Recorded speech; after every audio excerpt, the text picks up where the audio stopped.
I was really disappointed when I saw this title come across the docket today, because I really was into StarCraft 2. I mean, to the point where, in the same way that people, for a bit of fun, bet on football matches, I was betting on StarCraft tournaments. Like, small quantities of money just for a bit of crack, and certainly that time whenever Naniwa completely subverted everyone's expectations and I made like 80 quid. Oh, I was pumped. It was great. But, of course, with StarCraft 2, what we saw was a slow consolidation of esports into the official Blizzard format, which, was that sort of thing when StarCraft 2 was the reigning king of PC esports, and then that fell away pretty quickly. But then we got the likes of Overwatch 2, where Blizzard decide they're the NFL. Want a professional team? It's a 20 million buy-in, and all the bullshit. So I'm pretty sad to see this, our Capcom copying Blizzard's failure. And the reason why I'm sad is because, I mean, they have been absolutely, Devil May Cry 5, incredible. Everything they've done with Resident Evil, incredible. Everything they've done with Monster Hunter, incredible. There's a little bit of a thing to clown on them for, which is the logo for the Street Fighter logo. Of course, yeah. Which, I think that bit of clowning should be done just to set the tone. Of course, Street Fighter 5 had its big redemption story. That was cool. So they announced the new entry with this. Yeah. This incredible logo, which, was just $80 in Adobe stock. Yeah, round a couple corners. Job's done. I can't. Yeah. Yeah, interesting. Yeah, they're for anyone with a keen eye, it's also very similar to the Scooby-Doo logo, the SD on his little neck thing, his collar. Yeah, and Mr. GM's logo, the World of Warcraft guy. Yeah, and also I believe there's a Japanese electronics retail store that has the SF logo, and it looks a lot closer to the actual Street Fighter one. Yeah, it's really quite embarrassing. Here's a fan just doing one that actually looks like what a Street Fighter logo would look like. Yeah. For sure. So, anyway, fun. Well, let's get into the actual story. So, they've revised their license agreement in a way that is let's see, what have you put here, man? Controlling, idiotic, greedy, and threatens the very foundation Street Fighter was built on. Yep. I wish I was joking.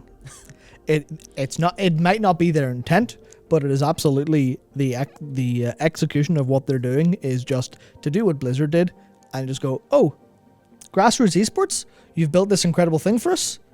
That is ours now. Thank you. Yeah. Thank you. We will take all the money from this and leave it a dried out husk in the desert. Fantastic.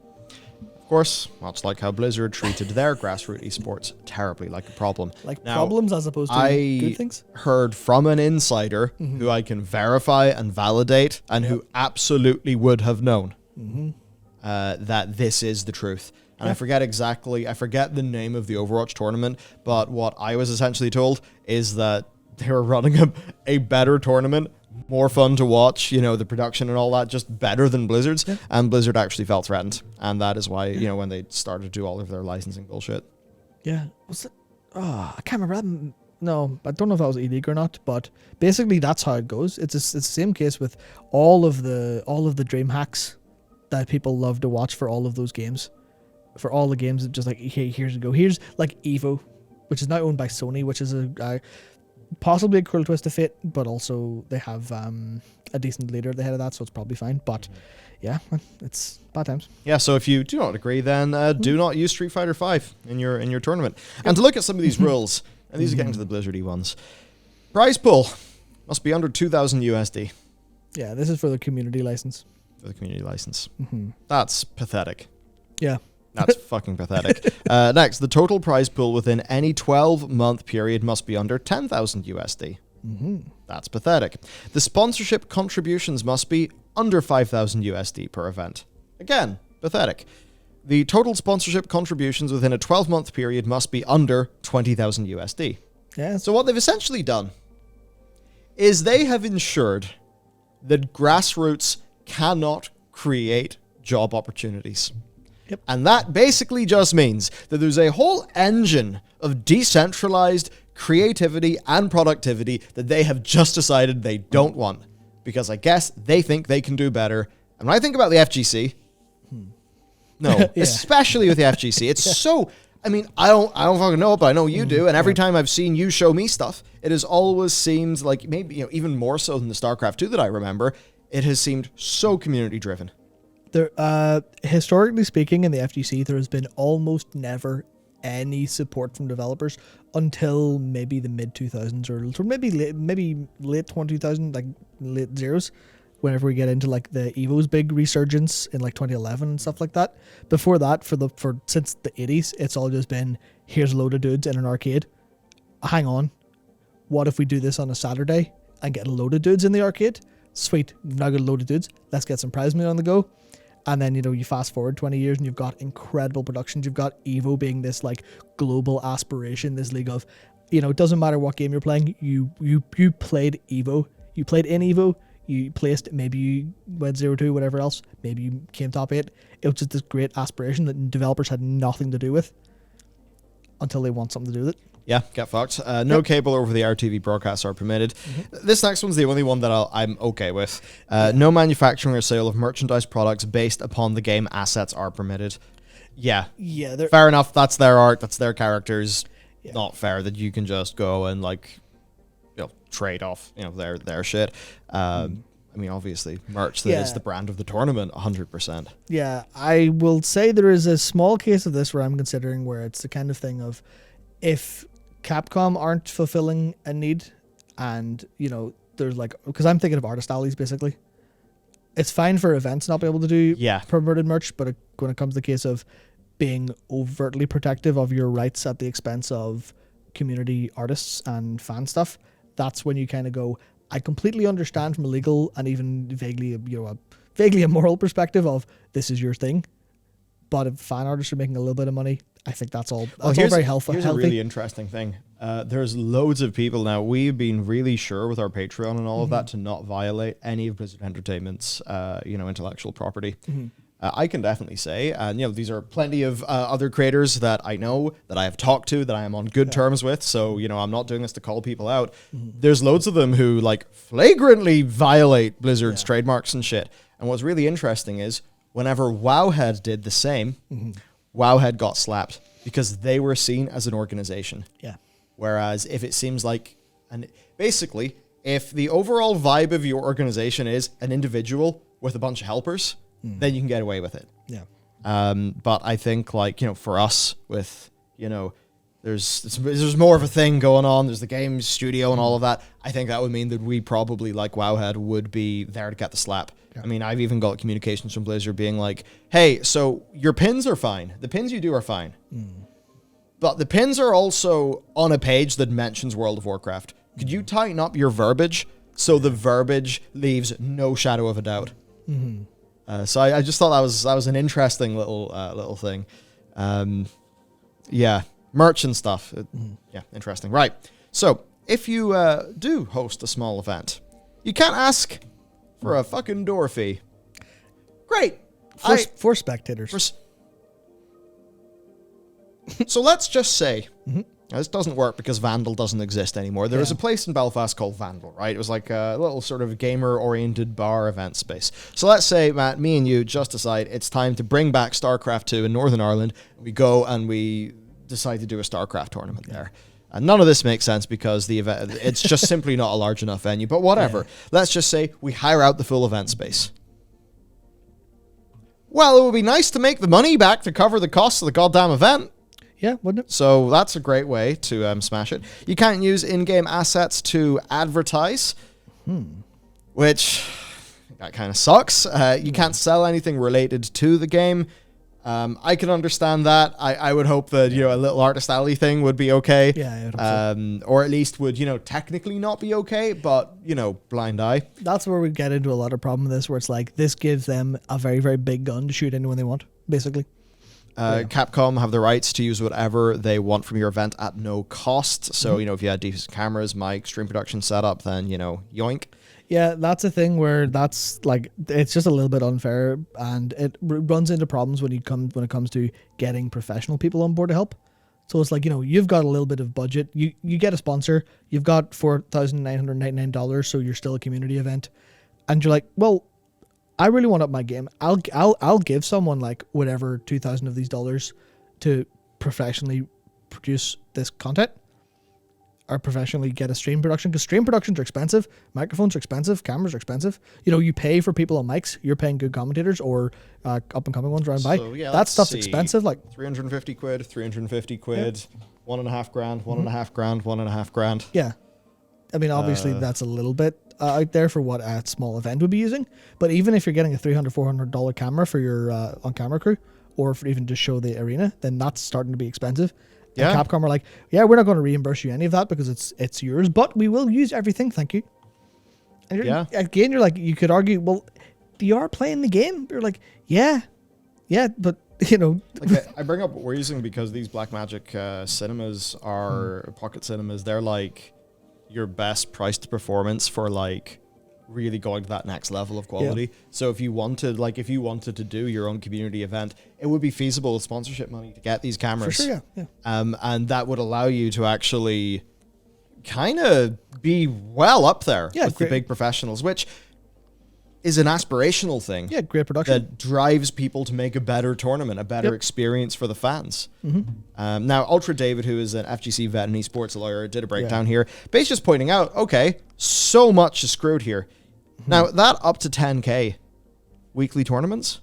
Like next level battle circuit? Yeah. Well, weeklies of just a few $100s a week fall foul of that. $200 a week adds up to 10 grand. Mm-hmm. And ultimately, for some of these people in the FGC, there is a little bit where you start to talk about ROI. Yeah. Not that people, I think if you're in FGC, you're not exactly doing it like that. From what I understand from watching things over the years, there is almost no tournament organizer that ever intends to make a profit or intends to, their best hope is, can I cover my losses? Yeah. That's what it's always been for all of them. Well, I even think about the MDI in World of Warcraft, the Mythic Dungeon Invitational, right? Where it got to the point where people who were competing in this just said, okay, here's how much practice we have to do. Here is like the amount of gameplay that we have to do for the tournament. And here is our best case scenario, like, dollar per hour. This makes no sense to do. Yeah. And of course, I think then, look at all the Overwatch people who just gallivanted away to Valorant or to other games. Yeah, it's a thing where obviously you can look at people who are, go, well, it's not a career, it's something you're doing for a little bit of prize money. But if you want a really healthy competition, and healthy competition means great games, it means a lot of interest in your game. It means a massive positive bit of PR on your game. And that's one of the things that Nintendo always missed because they stayed far away from. And, some in hindsight, you might go, okay, fair enough, because that community has had some issues over the years, to put it lightly. But, Smash, they've never, ever been friendly to Smash esports. And that's been really frustrating for the people who've put loads of effort in. And, like, how many copies of, the Smash Ultimate were sold based on that aspirational esports angle? Probably, not all of them, maybe probably only 10-20%, but even then that's a lot of money for Nintendo from something they've never engaged with, and it's all fans propping that up on their own back and their own effort. Yeah. Like the story of I think it was Jubilee & Co.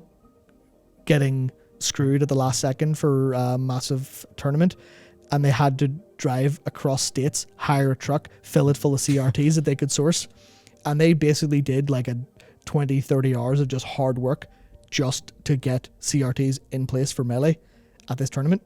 Oh, that's and beautiful. You're like, that stories like that are like, this is, people derive meaning from in their lives from doing cool shit like this, and companies just like, ha ha ha ha, fuck you. Yeah. Match Reno, grappling platform, you'd easily run foul of all this. Yep. Now, of course, what if you want that bigger license? Well, essentially, just saying that from previous work as a tournament organizer and a broadcaster, that basically these non-community licenses usually require substantial payments to the rights holder, up to 5 and occasionally even 6-figure range. So I'm sure like Evo could get some sponsors, Evo with its sponsors and all of that. Yeah, it's owned by Sony. I can afford it. Like, okay, but I guess in my head I'm talking about old Evo. Yes. Yeah, no, they're fine now. You're thinking of like the CEO and that kind of thing. Yeah. Yeah. So. But the grassroots, the thing that's going to make the next Evo, the next, Yeah, the path upward to all of this stuff existing is just... I just think about like one of my favorite events in StarCraft is Home Story Cup. And it's got like a really cool story and a really cool community vibe. And like, the more that there is just, shit like this is locking it down, the worse. And sure, it's nice to have a big, slick, Blizz-produced tournament. But also, I mean, come on, Home Story Cup's awesome. And it's kind of awesome because it's community. Yeah. I mean, actually, this is a little bit of story. Occasionally, I'll have a black hoodie on with a purple logo here. That's from Climax of Night, which is a French-bred specific tournament. French-bred or developer of fighting games like Multi Blood and Undernight. And that's run by just a dude called Shinobi. And it's just a completely ran thing. And the energy of that place, I've never physically went. It's ran for a couple of years, so that's over in the US. But watching it every year is incredible. Everyone just loves these games, comes together, has a fantastic time. And there's a decent chance that if French Bread were to try to act like Capcom do any of this, if you wanted the equivalent for a Street Fighter, for a Street Fighter, they could just shoot you down at any point in time. And that's the big danger. Yeah. That's what the Y, I think the Y is fairly obvious. Basically, equal code of conduct across events to stop bad actors, though... Yep. Believe there was a notable there's a bit of a whoopsie there. Bit of a thing with Capcom not handling infiltration correctly, which is definitely a problem. But there's a case of there are definitely ways where they can kind of centralization means someone acted real bad at one tournament. The code of conduct that everyone follows says that person's not allowed anywhere again. Job's done. Everyone's safe. Everyone's happy, because that's what they were saying. They wanted to be either they wanted to create safe spaces for people to play Street Fighter without, being feared of being harassed or anything like that, which is entirely noble and fair. Yeah, so protecting their IP. Obviously technically could allow them to do really cool shit, but, will they actually do cool shit? Yeah. Then it means they get all the control. Nobody else is making money off their game. Not that they are anyway, but... Yeah. Potential impact, then, basically, it's what we've seen so much before, that it sucks the oxygen out of the grassroots scene, and the grassroots is often the thing that feeds into the larger, more money organizations. And I think what happens is once the money is seen in the big tourneys, those big things, I think the people who make the games just look at the grassroots and bother you. Yeah, this is where all the money is. Yeah. But they maybe fail, especially with StarCraft, I think they fail to understand that the grassroots is what made the whole scene so damn healthy. Yeah, it's what nourishes it all. I mean, an example here as well, maybe not the greatest example because NLBC was successfully got a license perfectly fine. But NLBC is one of the biggest weeklies that's run, and there's so much talent you see grow up from NLBC because they're constantly fighting each other, that you have all these storylines that you follow for months of these players doing really well.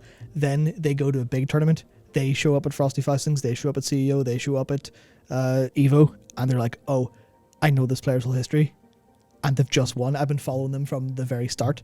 And that's what makes the whole scene so rich, as opposed to the highly manufactured franchise mode, where it's just, here's a player out of nowhere, we've picked them out of nowhere because this is all obfuscated from people watching and actual grassroots involvement. Then suddenly they're on a 6-figure salary playing in a league, and no one cares about the team or anything like that because it's all just manufactured. Yeah. So in terms of responses, GC Night Live just stopping Street Fighter 5.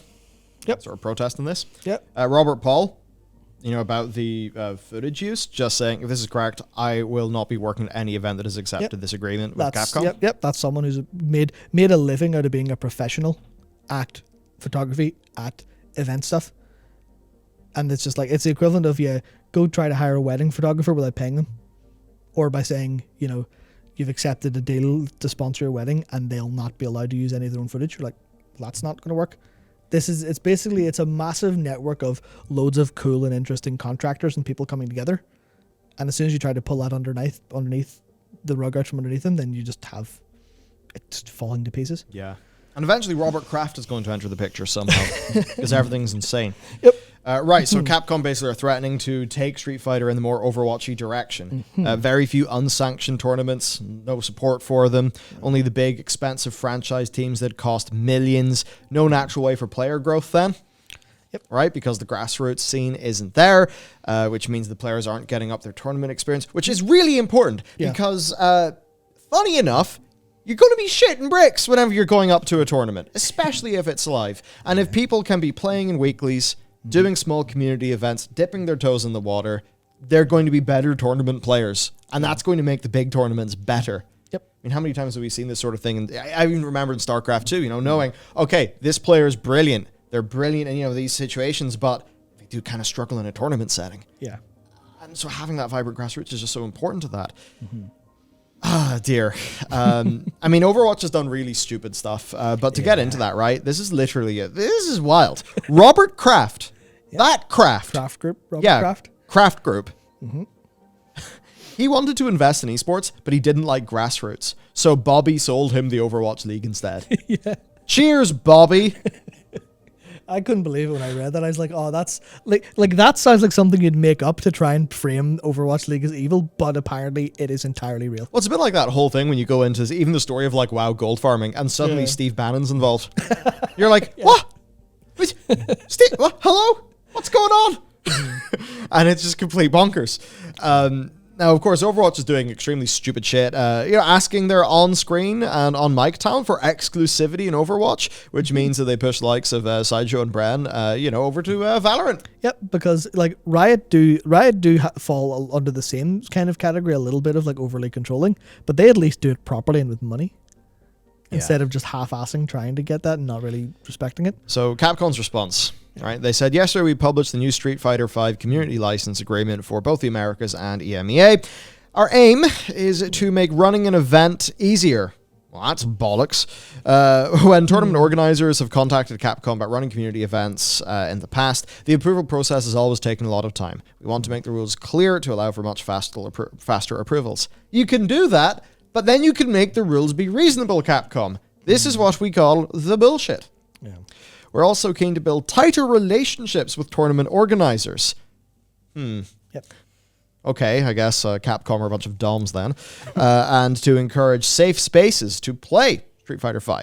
Thank you to everyone who has sent us feedback thus far. We're reviewing this feedback with the wider team and we'll follow up more updates soon.